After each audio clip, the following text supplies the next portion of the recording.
আমাদের সাথে রয়েছে বিএনপির স্থায়ী কমিটির সদস্য জনাব মির্জা আব্বাস। আমাদের সাথে আরো থাকছেন রাজনৈতিক ব্যক্তিত্ব জনাব নাসিরুদ্দিন পাটোয়ারী। আপনাকেও আমাদের অনুষ্ঠানে স্বাগত জানাই। আপনাকে ধন্যবাদ, কৃতজ্ঞতা এবং শুভেচ্ছা, আপনি আমাদের অনুষ্ঠানে যোগ দিয়েছেন সেই জন্য। 8 আসনে যে গ্যাংস্টার মাফিয়া সন্ত্রাস চাঁদাবাজের মির্জা আব্বাস ওনার কাছে যায় পলিটিক্যাল ফাইন্যান্স, এটার উপরে পলিটিক্স গুণায়ন হয়। ফলত আপনার গুলিস্তান থেকে টাকা তোলে, সেই টাকা আপনার ঢাকা 8 আসনে যে গ্যাংস্টার মাফিয়া সন্ত্রাস চাঁদাবাজের মির্জা আব্বাস ওনার কাছে যায়। উনি গিয়ে গুলশান অফিসে জমা দেয়। গুলশান অফিসে জমা দেওয়ার পরে পুরো বাংলাদেশ থেকে এভাবে গ্যাংস্টার যারা আছে ভক্ত মুরিদ এবং এই মাস্টার মাইন্ডের উনি হলো এগুলার নেওয়ার পরে এই কেন্দ্রিক হলো দলটা পরিচালনা করে থাকে। আর পুরো বাংলাদেশে একটা সন্ত্রাসী গোষ্ঠী পালন করে। কোথাও যদি আমরা ন্যায্য দাবিতে আন্দোলনে যাই তাহলে ওইখানে তারা শুটিং স্কোয়াড পাঠায়। আবারে যদি বাংলাদেশ ব্যাংকে তাদের লোক পাঠাইতে হয়, লোক পাঠায় বলে ওরে নামায় দেয়, ওরে উঠায় দেয়। তো এই যে সিস্টেমটা আছে এটা কিন্তু পুরোটাই ফাইন্যান্সিং সিস্টেমের উপরে জড়িত। আর এই ফাইন্যান্সিং সিস্টেম সেটা হলো সন্ত্রাস, চাঁদাবাজি এবং দুর্নীতি। এটা যদি বন্ধ করতে পারি তাহলে বাংলাদেশের অর্ধেক সমস্যার সমাধান হয়ে যাবে। এই জন্য হলো আমরা এটা নিয়ে কাজ করতেছি। দ্বিতীয় বিষয় হলো আমরা যারা তরুণ, আমরা যারা পড়াশোনা শেষ করে দুইটা কাজ আমাদের সামনে, এইদার অথবা আমরা চাকরি করব অথবা হলো আমরা ব্যবসা করব। আপনি ব্যবসার লাইসেন্স নিতে যান, আপনি পাইবেন না লাইসেন্স। অমুক ভাই কল দিতে হবে, অমুক এমপি কল দিতে হবে, মানে মেরিট বেসিসে এখানে লাইসেন্স দেওয়া হয় না। ঠিক আছে, লাইসেন্স পাইছেন, পাওয়ার পরে কোথাও একটা শিল্প কারখানা স্থাপন করবেন, এখানে আল্লামা সন্ত্রাস চাঁদাবাজ দুর্নীতি হয়ে যায় যে আমাদের হলো চাঁদা দেন। তো ফলত ব্যবসা হলো যদি না হয় তাহলে বাংলাদেশের উন্নয়ন হবে না। এবং একটা তরুণ যদি ব্যবসায়ী না হয় এবং উনি চাকরি দিতে পারবে না, ফলত আমাদের ইকোনমিক জায়গাটা বুমিং হবে না। আর আপনি যদি কোথাও চাকরি করতে যান, একজন ব্যবসায়ী যদি চাঁদা দিয়েই চলতে হয় তাহলে ওনার এমপ্লয়মেন্টের জায়গাটা সংকোচন হয়ে যায়। অর্থাৎ 2 জন স্টুডেন্টের জায়গায় উনি 5 জনকে চাকরি দিতে পারবে না। তাহলে ইকোনমিক যে সিস্টেমটা এটা শ্রিঙ্কিং হয়ে আসে। ওইটা যদি হয়ে আসে তাহলে বাংলাদেশের আমরা যে নতুনত্বের কথা বলি, ইকোনমিক ডেভেলপমেন্টের কথা বলি, 8 কোটি মানুষের পেটে ভাত না থাকে, আমাদের তরুণদের চাকরি না হয় এই সমস্যার কারণে, তাহলে তো বাংলাদেশ পিছিয়ে পড়বে। এই জন্য এই সমস্যার সমাধানে আমরা এটা নিয়ে কথা বলেছিলাম। আমাদের সামনে আরেকটা লড়াই আছে, সামনে হলো লোকাল গভর্নমেন্ট ইলেকশন আসতেছে। নির্বাচনের ক্যাম্পেইন হলো 50%, আর ভোট নির্বাচনে যারা ভোট দিয়েছে এটা ক্যারি করে নিয়ে আসা হলো 50%। ফলত পাড়ায় মহল্লায় যে যেখানে আছেন কেন্দ্রভিত্তিক এজেন্ট হয়ে যাবেন। এবং যারা প্রিজাইডিং অফিসার হয় সাধারণত স্কুল কলেজের যারা টিচার, হেডমাস্টার, তাদের সাথে যোগাযোগ শুরু করবেন যে মাপ চাই, দোয়াও চাই, রাজপথে অনেক রক্ত দিয়েছি, ক্লাসে শিখিয়েছেন ভালো মানুষ হইতে, ইলেকশনের দিন তো আপনার এটার উপরে আমল দেখি না, আপনার এটার উপরে আমি ইলেকশনের দিন আমল দেখতে চাই যে কোনো সন্ত্রাসীর পক্ষে আপনি কাজ করবেন না। এজন্য সকল শিক্ষক যারা রয়েছেন, যারা প্রিজাইডিং অফিসার হবে সামনে, তাদের কাছে আপনাদের হেদায়েতের দাওয়াত নিয়ে যেতে হবে। আর যারা এজেন্ট হবে তাদের কাছেও আপনারা যাবেন আর স্বেচ্ছাসেবক বাহিনী গঠন করবেন, সংগঠন গঠন করবেন, সাথে সাথে ইলেকশনের সিস্টেমটা গঠন করবেন। তাহলে ইনশাল্লাহ আমরা যেভাবে ব্যালট রেভলিউশন করে শেখ হাসিনাকে বিদায় করেছিলাম, আমরা বুলেট রেভলিউশন করে আল্লামা মির্জা আব্বাস ঢাকা আসে চাঁদাবাজি করে, সন্ত্রাসী করে, দুর্নীতি করে এবং এই যে গণপূর্ত মন্ত্রণালয়ে টেন্ডারবাজি করে, পার্লামেন্টে আমরা ট্যাক্স সেক্টরকে কি গুন্ডা সন্ত্রাসী পালার জন্য, আর উনি এসব গুন্ডা নিয়ে কিভাবে প্রধানমন্ত্রী হওয়ার স্বপ্ন দেখেন? উনি কি পার্লামেন্টে কতগুলা গুন্ডা সন্ত্রাসী লয়ে ঢুকবেন? তারেক রহমান যে কে ভুল করেছে তার পাপের প্রায়শ্চিত্ত আপনারা ভোটের মাধ্যমে নিশ্চিত করবেন, তাকে লাল কার্ড দেখাবেন যাতে আর জীবনে সাহস না করে সন্ত্রাসী, চাঁদাবাজি, দুর্নীতিবাজ, ঋণ খেলাপি, দ্বৈত নাগরিকদেরকে মনোনয়ন দেওয়ার। আমরা আশা করব যে আগামীতে তারেক রহমান ভালো মানুষদের নমিনেশন দিবেন। এইসব গুন্ডা, মাস্তান, চাঁদাবাজদের সাথে নির্বাচন করে নিজের মান ইজ্জত যাচ্ছে। কিছু বললেই বলে ছোট বাচ্চা, বেয়াদব। তো আপনি কত বড় হয়েছেন? 15 বছর তো খুঁজে পাওয়া যায় নাই। ব্যানার, ফেস্টুন, হামলা হচ্ছে তো সব জায়গায় তো হচ্ছে। এখন নমিনেশন দিছে সন্ত্রাসী, হাতে হলো অস্ত্র, ওরা তো আপনি কলম তুলে দিবেন কিভাবে? এজন্য জনগণ ভোট দিয়ে তাদের হাত থেকে অস্ত্র নামাইতে হবে। হাতে হলো চান্দাবাজির লাঠি, আপনি এটা নামাইবেন কিভাবে? এই জন্য তো সে অ্যাটাক করে। ভালো মানুষের সামনে যাতে নমিনেশন দেওয়া হয়, এইসব গুন্ডা, মাস্তান, চাঁদাবাজদের সাথে নির্বাচন করে নিজের মান ইজ্জত যাচ্ছে। এজন্য হলো আমরা সব দলকে আহ্বান জানাবো, ফিউচারে যারা লোকাল গভর্নমেন্টে যাদেরকে নমিনেশন দিবেন আপনারা ভালো মানুষদেরকে দিবেন। এরা এক এক জায়গায় উকি মারে সন্ত্রাসী কার্যক্রম চালায়, ভোটারদের ভয় দেখায়। আমরা যারা সুস্থ একটা গণতান্ত্রিক চর্চা করতে চাই এদের কারণে আমরা পারছি না। আমরা আশা করব যে আগামীতে তারেক রহমান ভালো মানুষদের নমিনেশন দিবেন। আর উনি এইসব গুন্ডা নিয়ে কিভাবে প্রধানমন্ত্রী হওয়ার স্বপ্ন দেখেন? উনি কি পার্লামেন্টে কতগুলা গুন্ডা সন্ত্রাসী লয়ে ঢুকবেন? পার্লামেন্টে আমরা ট্যাক্সের টাকা থেকে গুন্ডা সন্ত্রাসী পালার জন্য? পুরো বাংলাদেশের মানুষ তারেক রহমান যে কে ভুল করেছে তার পাপের প্রায়শ্চিত্ত আপনারা ভোটের মাধ্যমে নিশ্চিত করবেন। দাঁড়িপাল্লা এবং শাপলাগলিতে ভোট দিবেন, তাকে লাল কার্ড দেখাবেন, যাতে আর জীবনে সাহস না করে সন্ত্রাসী, চাঁদাবাজি, দুর্নীতিবাজ, ঋণ খেলাপি, দ্বৈত নাগরিকদেরকে মনোনয়ন দেওয়ার এই সাহস যাতে জীবনে আর না করে। এবং তাকে বিশ্রাম নেওয়া উচিত। তার খালেদা জিয়া মা জিয়াউর রহমান যেভাবে পলিটিক্স করেছে, এটা আবার একটি ইতিহাসগুলা পড়া প্রয়োজন। গুন্ডামি মাস্তানি পাইছে নাকি বাংলাদেশে? আমরা এগুলা করতে দিব না ইনশাআল্লাহ। আমাদেরকে কিছু বললে বলে ছোট বাচ্চা, বেয়াদব। তো আপনি কত বড় হয়েছেন? 15 বছর তো খুঁজে পাওয়া যায় নাই। তলে তলে হলো ব্যাংক ব্যবসা করেছেন, বিভিন্ন কাজ করেছেন, ঋণ খেলাপি করেছেন, 21 কোটি টাকা একটা ব্যাংক থেকে নিয়ে গিয়েছে। আবার বড় জোর গলায় বলে আমি অন্য দলকে আসতে দিব না। আপনি না আসতে দেওয়ার কে? জনগণ যাকে চায় সে হবে। আমাকে যদি জনগণ না চায় আমি হব না। আমরা অনেক পথ পাড়ি দিয়েছি, অস্ত্রের সামনে থেকে দাঁড়িয়ে এসেছি। আমাদের অনেক সহযোদ্ধা মারা গিয়েছে, স্নাইপারের সামনে ছিলাম। ভয় দেখাবেন না এখানে।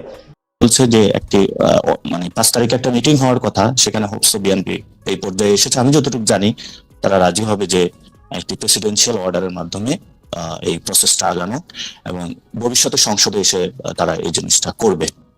তো এখন পর্যন্ত মানে এটার কিভাবে খুব ভালো করে সম্পন্ন করবে, এটাতে বিএনপিও একটি ভালো সলিউশন দিতে পারে নাই, জামায়াত ইসলামী একটি সলিউশন দিতে পারে নাই।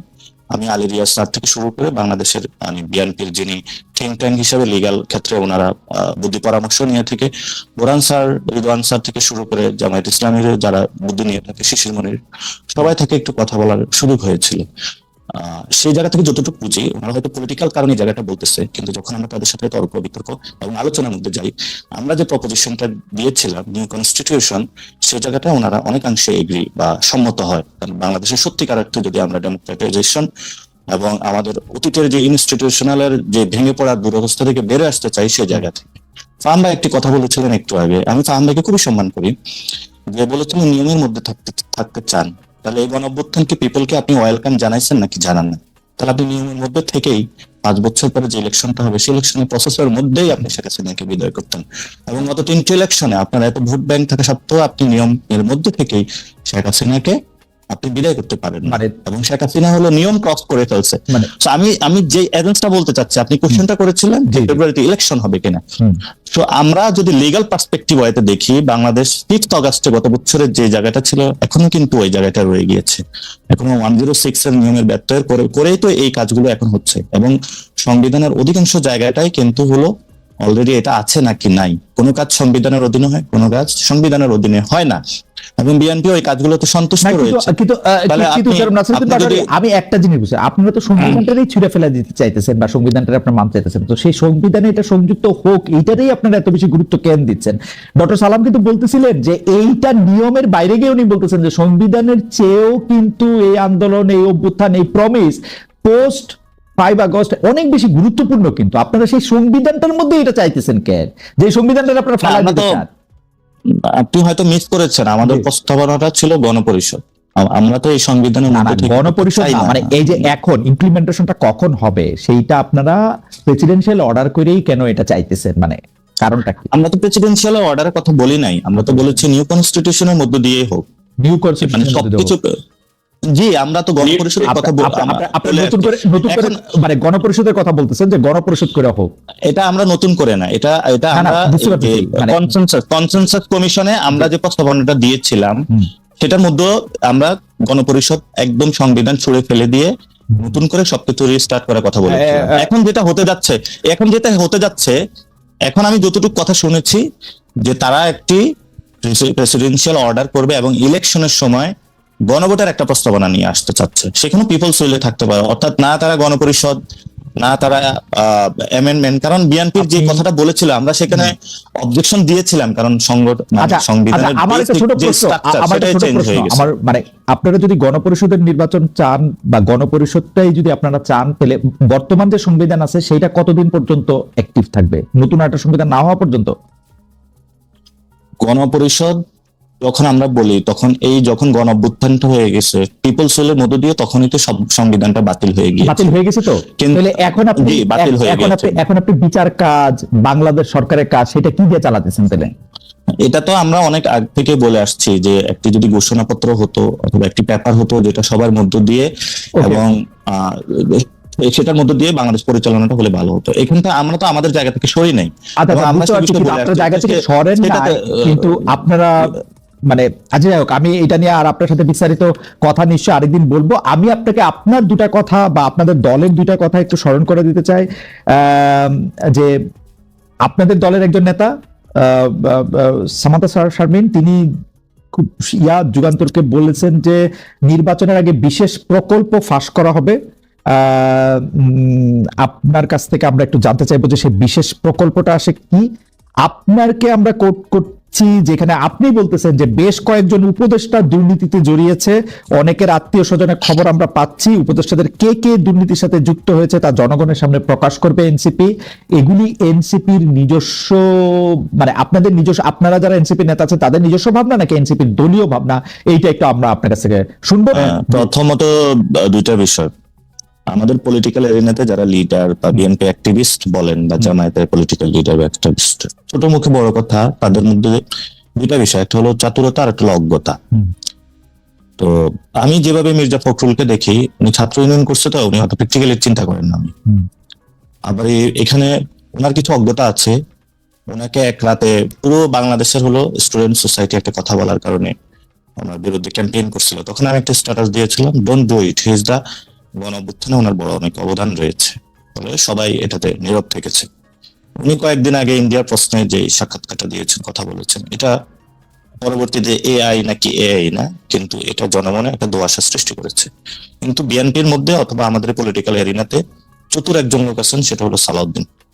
যদি অজ্ঞ বলি, অজ্ঞতার জায়গা থেকে, সরি আমাদের যা আমরা দেখে আসতেছি, ওনাকে অনেক সজ্জন জানে, অনেক সজ্জন দেখেন। না, কিন্তু আমাদের প্রশ্ন মির্জা ফখরুলের আপনার নিয়ে তো আমাদের আমি প্রশ্নতে আসছি। বলেন। তো যেই কোশ্চেনটা আপনি করেছিলেন যে মির্জা ফখরুলের এখানে ইউনূস স্যারের বিষয় না, বিষয়টা হলো মির্জা ফখরুলের খুব ভাই বেড়াদার, যে রুমে বসে গল্প করেন, জাতীয় পার্টি নিয়ে দুজন বন্ধু আছেন, রুমমেট ক্লাসমেট যাই বলি না, এখন উনি ওই জায়গায় কট খায় গেছেন। সো আমি আপনার কথা অবশ্য খুব মানে ফলো করতে পারতেছি না, মানে মির্জা মানে আপনি ওয়াহিদউদ্দিন ভাই, সালাউদ্দিন ভাই আছেন, মানে এখানে মির্জা ফখরুলের একটা বড় ভূমিকা রয়েছে। আপনি এই পলিটিক্যাল এরিনাতে ওনার জায়গাগুলো অ্যাভয়েড করতে পারেন না। কনসেনসাস কমিশন আবার সালাউদ্দিন রয়েছেন এবং উনি ওই জায়গায় চতুরভাবে এখানে বাংলাদেশের মানুষের সাথে অনেকগুলো কাজ করতেছেন, যেটা হলো আসলে ওনার ব্যক্তিত্বের সাথেও যায় না, হয়তো পার্টিগত কারার জায়গা থেকে এগুলো করেন।